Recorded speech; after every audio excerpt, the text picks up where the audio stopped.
Hi, welcome to the Happiness Hive podcast. I'm Bowyer and I am completely fascinated by people and what motivates them.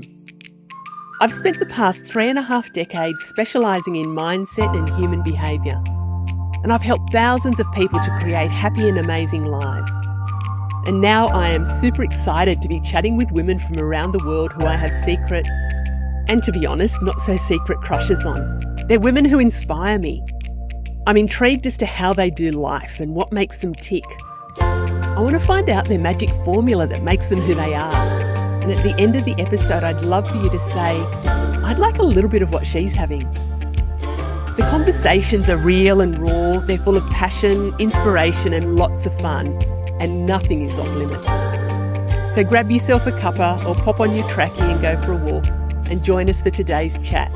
There may just be that pearl of wisdom you need to hear. So let's shimmy on over and get started. Welcome to this week's episode of the Happiness Hive podcast, and with our very special guest, Janine Botha. And I'm really looking forward to this chat because Janine and I have very similar career backgrounds and ethos on life. We both worked in large corporations. We've both left those large corporations and have started our own businesses. And we both have a passion for working with women. So I'm really keen to talk with Janine about that, but I'm also really keen to talk with her about, she's a big believer in taking the leap and seeing what happens. And she left her corporate role, travelled around Australia for 12 months, and big changes happened there. So I just want to find out, Janine, all about that. Welcome to the podcast. Thank you so much, Catherine. Thanks for having me. I'm looking forward to it. Yeah. So tell me, where are you coming from today? Where do you live? I'm now based on the Central Coast in New South Wales, but I was originally a Sydney girl. So most of my network and for my business and corporate and everything is all down in Sydney. But that's part of the story of the travel around Australia. Awesome. Did you grow up in Sydney? So when you say Sydney girl? Originally, I was born in South Africa. My dad's a South African and my mum's an Aussie. And they met overseas, got married, and then went back to South Africa for many years. And then my dad got a job offer that was just too good to refuse. So we didn't actually move or leave there for any political reasons. But I've been here most of my life, hence why I do not have the accent, because I was 11 when we landed here. So, yeah. And then moved to Sydney. And yeah, so that's where my nana was based. So my mum wanted to come back to her mum. And then, we settled in Sydney and I grew up there, went to primary, high school, university, all in Sydney. And it wasn't really until this big change happened that I kind of ventured outside of Sydney and went to, go and explore the world as such around Australia. And then when I came back, the girl who said she'd never leave Sydney left Sydney and relocated first in Newcastle, and then a couple of years later we moved down to the coast. Oh, wow. So what was because I know that that's a big change for you. That was kind of the catalyst for changes. Yes. Tell what was leading up to that and what was it? And then what's happened since? Yeah, that's a good question. So I've always been very ambitious, and I guess probably because of my parents' background, neither of them had been to university. So it was a very big thing to go to university. And now I look back on it, I'm like, I don't know why I went to university, because really, what has that got to do with anything that I'm doing today, right? So I guess I will change that mentality in my own head for my boys. But so I was always very achievement orientated. So when I started in this big corporate role, I, very quickly was determined to work myself up every year to a different position. And then, 10 years later, even though it had been in the same corporation, we'd been taken over 3 or 4 times in that time. And you know what that means? It's all new stuff, all changes. So with the job never really got dull is the best way of describing it. And then I had an amazing leader for those 10 years who was a very good mentor, like a second dad in a way. And I just learned so much. He was just amazing. And he decided to leave. And that was kind of when the opportunity to take on the HR director role came. And at first I was a bit I don't know if I want to be a director. And I remember Ian saying to me, well, how would you know when you've never done it? And I was like, oh, that's a good point. Okay, I'll throw my hat in the ring.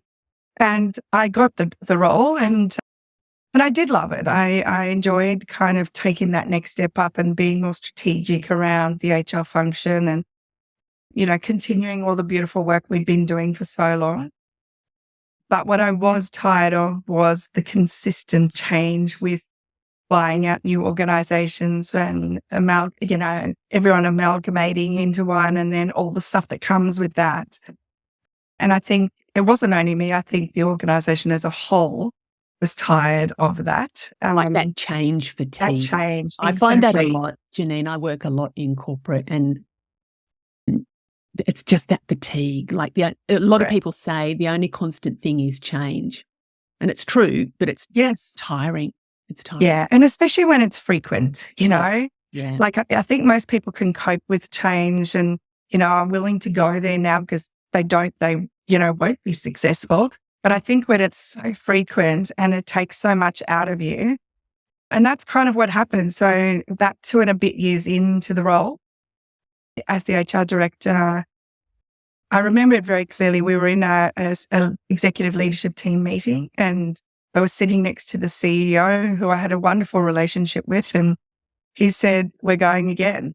And I knew exactly what that meant. And I literally, so give you a little bit of background. So in the background, I had met my partner, Shane, who I'm still with. We've now been together for 14 years. I'd only just met him, and we had only just sort of started our relationship. And he, over that Christmas period, had said, I really want to go traveling around Australia. And I looked at him going, well, this is going to be a short-lived little relationship because I've just worked my booty off to get to, the HR director role. It's taken me 12 years to get up here. And I'm not going to throw that away for nothing. Anyway, forward a few months later, sitting in this meeting, the announcement goes out that we're doing it again. And it was literally a split-second decision where I just went, well, you won't be doing it with me. Wow. And I literally followed him out of the office, and he's this like tall, nearly 7-foot man, and he kind of turned around and there was this little person just sitting behind him. He was like, what are you doing? And I was like, I said, I can't do this. Yeah. And he was like, what do you mean? I said, I can't do another change. I can't stand up in front of 600 people, 800 people and say, yeah, let's do this again, when I really felt like I was depleted. And that was the moment. So I kind of from there went back to Shane and said, hey, if you really want to do this, then let's plan. I've got 3 months notice I have to work out. Let's get organised and let's go. So that's what we did. So did you resign at that point, or did you resigned yet? Yeah, and he said to me, go think about it, which I did. The interesting thing was that the people I did not go and talk about this with was my parents, because, they're from a different generation. And it was like, what do you do? You mean you've worked all your life to get up here? Work was very important to my dad. So I knew there was going to be no support on that side of this crazy decision. But what I did trust was my gut. Yeah. And my gut was saying, this is right, go for it. You've never done anything like this. I'd had a few trips overseas, that I'd saved up, but not a big thing like this.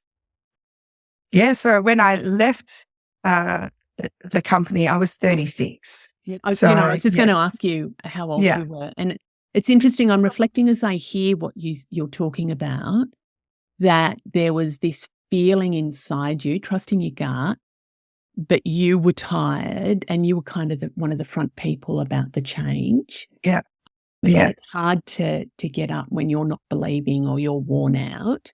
My change I worked in a large government organisation, and I'd also had progressed the ladder, but I was never achievement oriented. It kind of just fell into my, it just happened. But I got a sense that it was starting, the organisation I worked for, there was a lot of change. There was a lot of change and it was exciting. But I got to a point in my career and my life, I had just met my husband, he was much more exciting to hang out with and study and work and all that sort of stuff. But I got a sense that there was something more, and I had outgrown where I was, but I still had that sense that I didn't want more of what I had. So it was also that trusting my gut. And I also resigned thinking I was never going to work again. At the age of 32. Yeah, I know, right? Now we look back and we just laugh. Yeah. Yeah, I think that's absolutely right. I think there's an innate bit that kind of feels right when you've made that decision. And I think also was ethically, I felt like I couldn't stand up as the our title back then was my people and culture director and go, I'm on board when I knew I wasn't. And then to say to everyone else, I know you're tired, but hey, this is going to be great. And so that misalignment, isn't it? In misalignment. Absolutely. Yeah. And you know, that's interesting too, because I'm reflecting now. I was working on a really big leadership program when I decided to leave. Oh, no, it wasn't. That was a step before, but there was that misalignment. I was working with a guy who, here we are teaching people to be great leaders.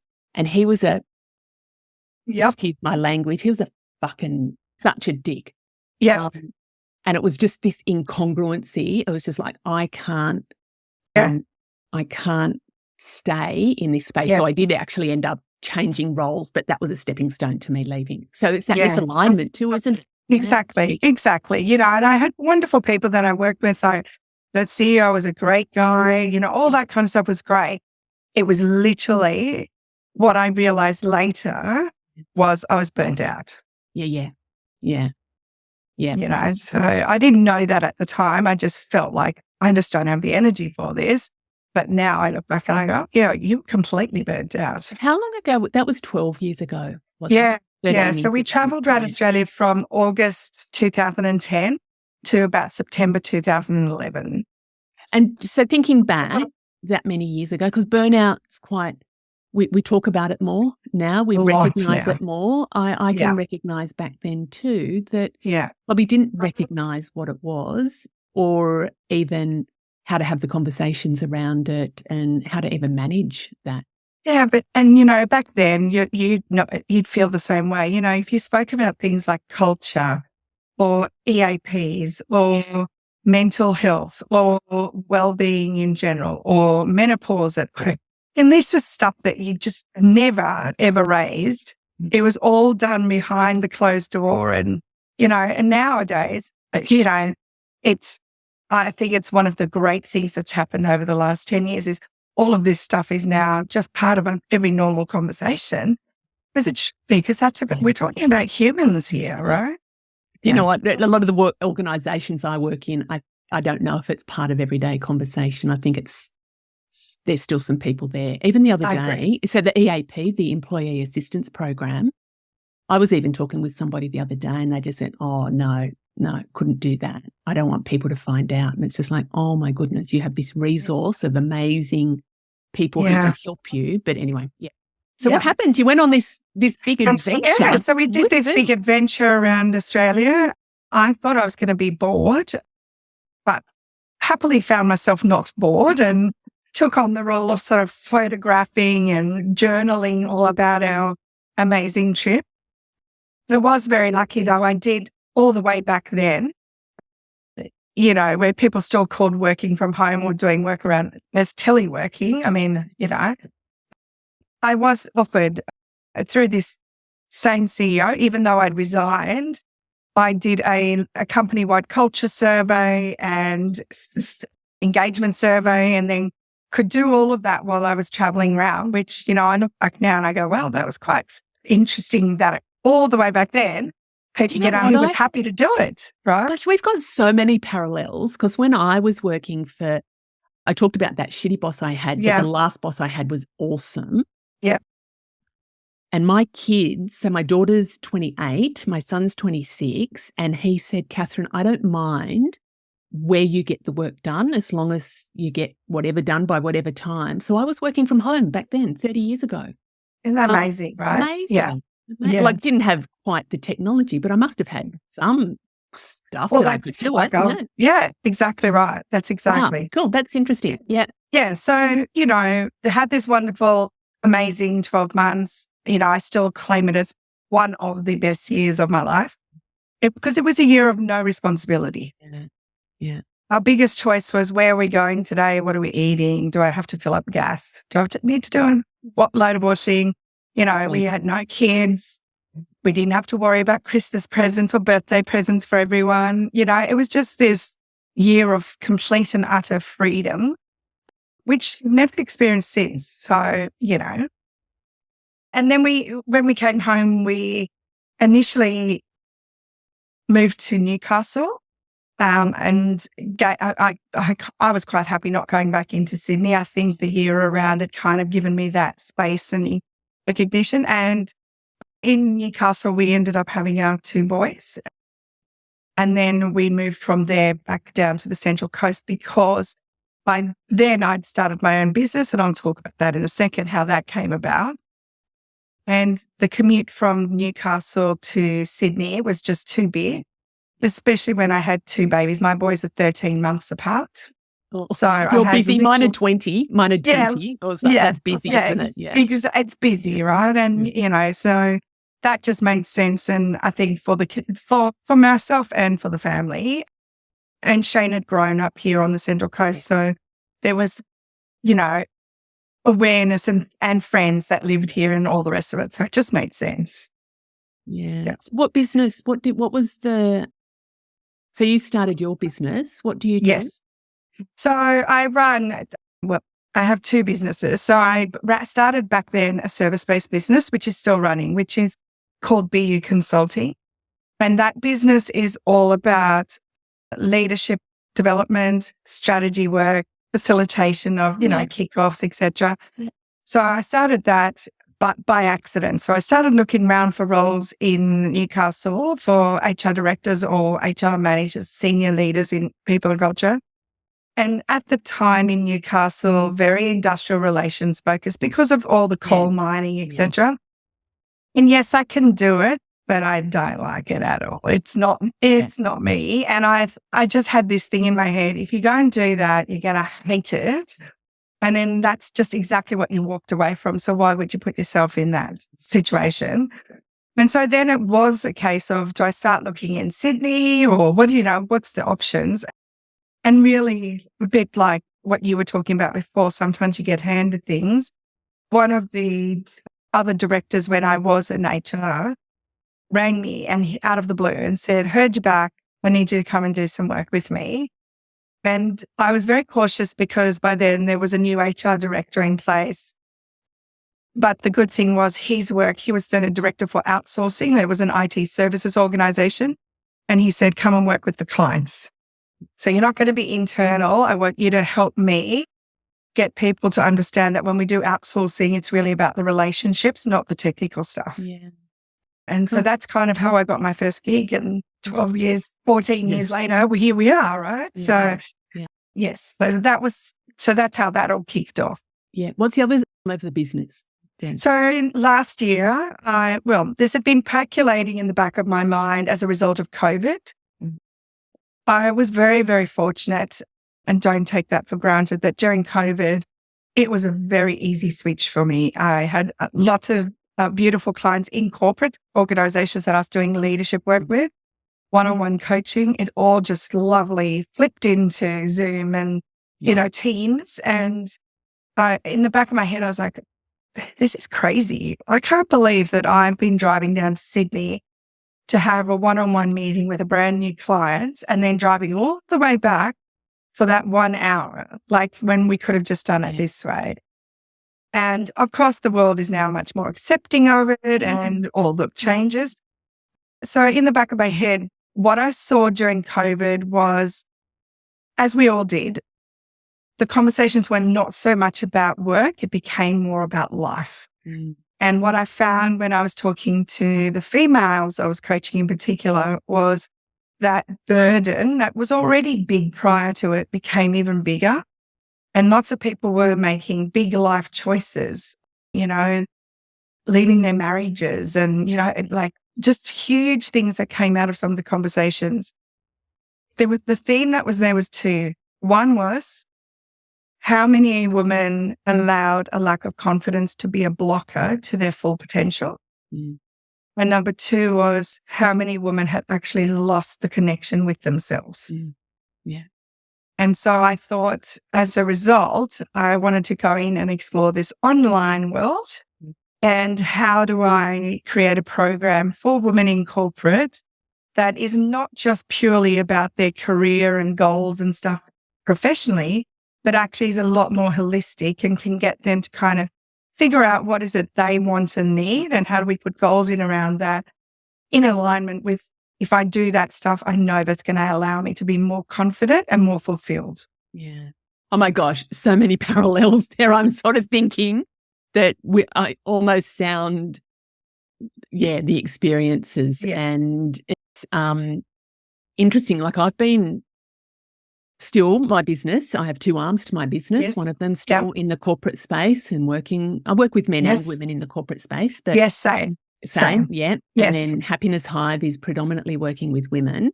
And I was clearing up, like, I'm in the process of getting ready for a big sea change. Like, we're up and moving from Canberra to the South Coast later this year. And so doing a huge clear out, and it was kind of so many resources that I got and I've kept just in case. And they're really valuable resources. But one of them I found is this called Springboard. It's called Women's Development Workbook. And this is from the early 90s. Like early 90s, like huge resource. But what I find interesting, Janine, it's about, the world about you knowing yourself. So you talked about losing connection with yourself. But one of the things I really find is that when we have that deeper connection and understanding, then that kind of forms a foundation for being able to be who we really want to be. Exactly. What you've got going for you, finding support, setting goals, and being confident and being assertive. There's stuff about more energy, less anxiety, managing yourself and blowing your own trumpet, and why women find that challenging. So this is 30 years ago. Wow, that's amazing, really. But we're still, why are we still struggling with that? What's your take on that? Like, what's our magic? I think because by nature, we as females are about the nurture. Yeah. Yeah. Right. And so it's within us to automatically put other people first. Yeah. We care for our kids, we care for our elderly parents, we care for our, spouse or our husband, we look after our friends. Even in the workplace, right? We see this happen all the time. Mm. That's why we struggle to say no. It's why we struggle, we don't want to let anyone down, because that's innately in us. I think what we have to figure out now is, we want all the things. And I'm not a big believer in the whole concept of work-life balance. I think it's more around figuring out what things need to be in place personally and professionally that allow me to have well-being. Yeah. And for me, it's around harmony. And it's about, when we talk about balance, it's not about having everything all at once. No. It's about, and I see it too, that we go through chapters in life. Yes. And then, a lot of women say, my husband's, pursuing his goals at the moment, and I really want to pursue mine. And it's like, well, when we're in relationships, and I know a lot of women listening are not, but it's about give and take. And where are we at when kids are little? And I know a lot of women listening don't have kids either. Yeah. But what's happening in our lives, and how do we adjust all of our lives to accommodate that? Yeah. So we can also pursue our goals professionally. Yeah, I agree. And I think, look, I didn't meet Shane until I was 36. So, and I was single for quite a long time. And I think even for those who are, single or choose not to have a partner, etc., I think what happens is we still lose ourselves, because then we make it all about our career. Yes. And I think that's what burnt me out. Was I was like, okay, well, I don't have this, and this, so I'm going to throw myself 120% into work. And then I've still lost the connection with myself, right? Yeah. Because when you don't have work, what else do you have? And correct. Who are you? And one of the Yeah. things I really love exploring with my clients is like, who are they? And how do they want to show up? How do they want to show up in life?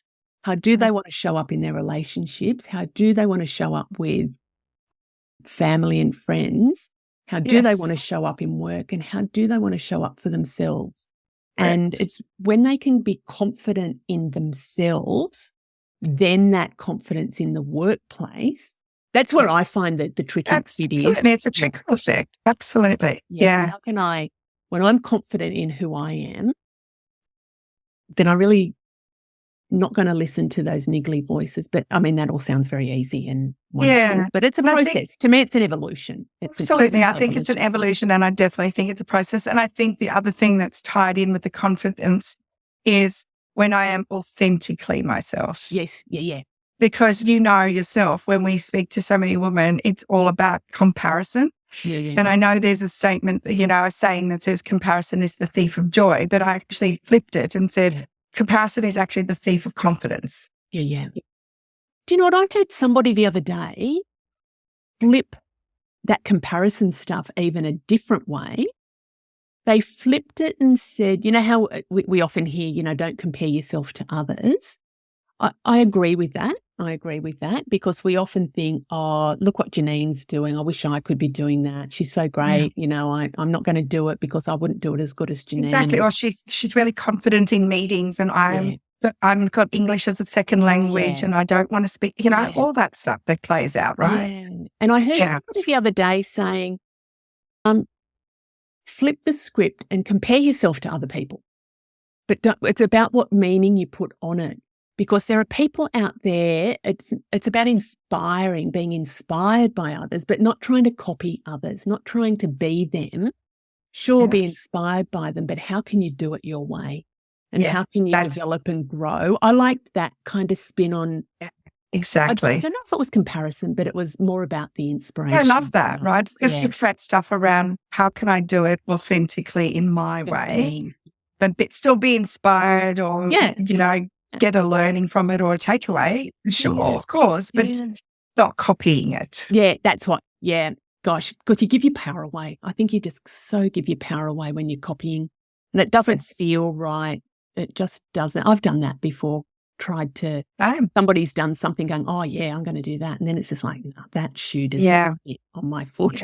Yeah, exactly. Yeah, and I that beautiful boss that I was talking about before, Ian, who's still in my life, I remember this moment very clearly. We were doing a sort of a round table feedback session for the HR team at the time.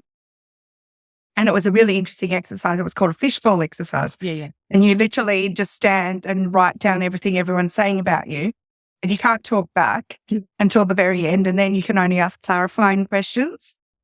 And, Ian, everyone loved him because he was such a wonderful coach. And so I had literally just gone, I'm going to be a coach like Ian. Yeah. And in this session, he said, I want Janine to realize that she's probably a better coach than I am. Right.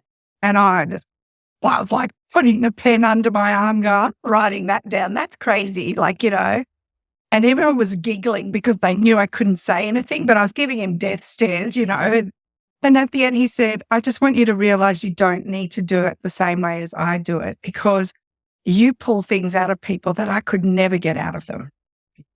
Because you connect with people at a different level, whereas I am all business and strategy and stuff, whereas you get to the heart of what's making them tick. And in that moment, I was like, okay, now I've got to go away and figure out how do I lean into and make this stuff even better, because it is my differentiator and it will help me. I love that. And maybe for those listening, thinking about as an obvious takeaway, but there's probably a whole lot of others, is to really tune into the magic of who you are and how can you really embody the magic of who you are, because your magic is different to my magic, but we all have magic within us. Absolutely. I was with a new client the other day and she asked me if I wanted a coffee. And I said, no, I don't drink coffee. And she went, oh, that surprises me because I profiled you as a coach would be drinking coffee. And I'm like, oh, that's really interesting that you've profiled me. But what she was saying is that I have certain expectations about you. Yeah. And I said, gorgeous, a lot of those things that you think about me are probably not going to be in alignment with what you think, because I bring a very different energy to and she hadn't had coaches before, so she was kind of going from this, I don't know what she was going stereotype. from. Stereotype. But we all bring. So I guess it's about recognizing that magic of who we are. And that's, I find, one of the challenges that a lot of women have, that they don't get to that stage of even recognizing. So you and I and other beautiful coaches out there can help people to kind of tap into their magic. Yeah. As you and I, and you and I are the same. As a coach, we are already working with them at their highest potential. So we can already see that, you know. Yeah. And then for them to go, they're here thinking of themselves here, and we're like, they're climbing the ladder. Yeah. So you can see this great view I've got of you. Yeah. I'm always saying to my clients, if only you could see yourself the way others do. Yeah. But we all suffer from it. But you know what? My thinking is that whoever our creator is has probably put that mask on us, probably just to keep the ego in check a little bit, because I think it is. I think we do need to see that beauty within us. But I think if we saw it all at once, we need to manage our ego. Yeah, it allows us to be humble. Yes, yeah. Oh my gosh, what fills your cup? What makes you happy? Oh,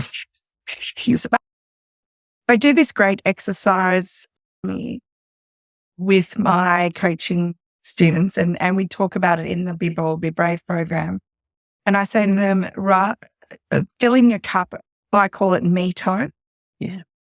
And again, females, we really struggle with carving out just me time. Like so many people go, coffee while I wait for the kids to do their swimming lessons. I'm like, that's not me. No. Right. So, so for me, so I get them to think about it from a daily basis, weekly, monthly, quarterly. So they build up, right? Yeah.